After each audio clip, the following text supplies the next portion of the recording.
क्या कहे परल जब प्रेम में बाधा उधोजी से कह राधा आखिर कहे तो क्या कहे कि तन के हे तन के अनुभव दुश्मन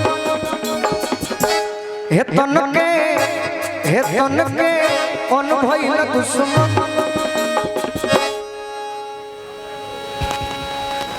देखो हो कि तन के यही पकावे गली हका यही सब बैठे और आ गइल कि तन के अरे अनुभव दुश्मन अरे महुरवे बमलाई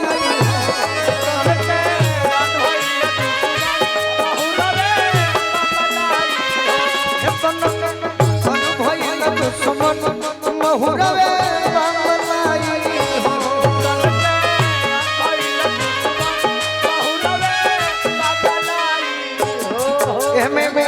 भिखारी भैया जी एगो धुन हो सकता वो कि थम गई बाकी छोड़ दे बाकी एक लाइन बजा दे के बाद मन करे गरदन में फसरी लगाई मन करे गरदन में फसरी लगाई अपना साथ के श्याम के जुदाई मन करे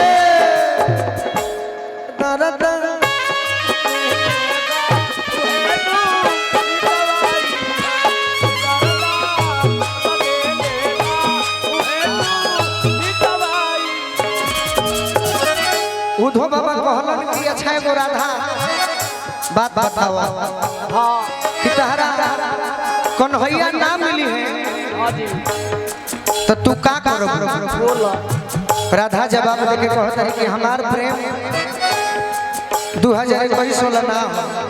हमार प्रेम प्रेम में है कहतारी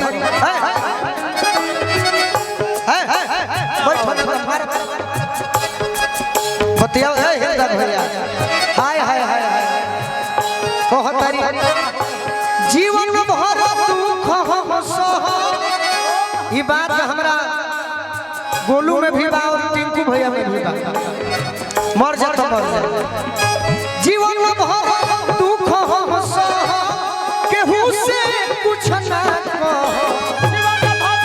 दुख हम सह केहू से कुछ ना कह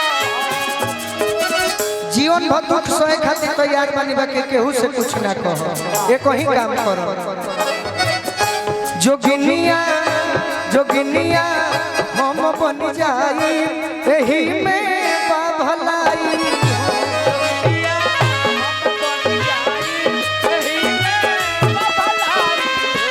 जोगिनिया हम बन जाई एही में भलाई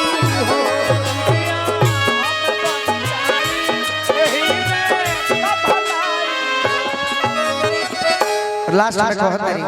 अब हम जानो तनी के रवा सोबे हनी के देखले बनी तो थोड़े ही गाना निमन लगी गाना रद्द हो गई बाकी बरियारी गाई हमरा नागेंद्र भैया सुनो तनी देखे डालडा भले ही आज परोजन में चल जाता एगो मारे केबुल बात सुनी डालडा में भले ही आज पूरी छना ता नागेंद्र भैया बाकी कहियो डालडा के आगे घी के मार्केट कम ना हो सही बात ऐसे कि घी 600 रुपए किलो आजू बेचा था केहू ने के किलो 10 आदमी किलो था बाकी बेचे वाला वही में राजा बनाओ कहतारी विरह औरी प्रेम के गठरी जीवन भर ढोई ठठरी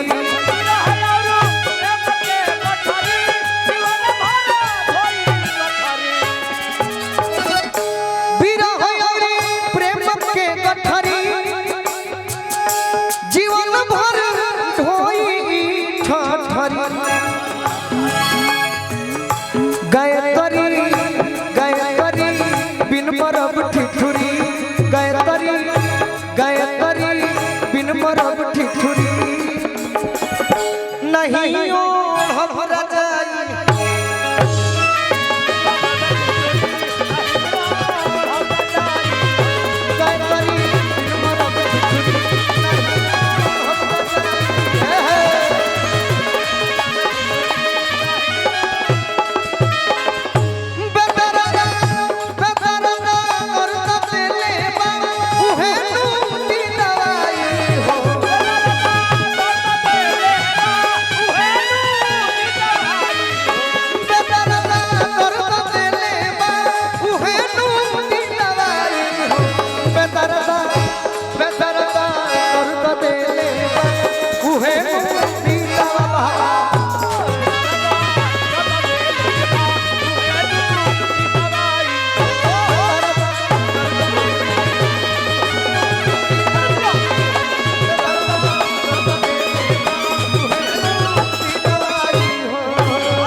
अगर गीत अच्छा लगल तो ताली रहो सब समझ में आइल हो तो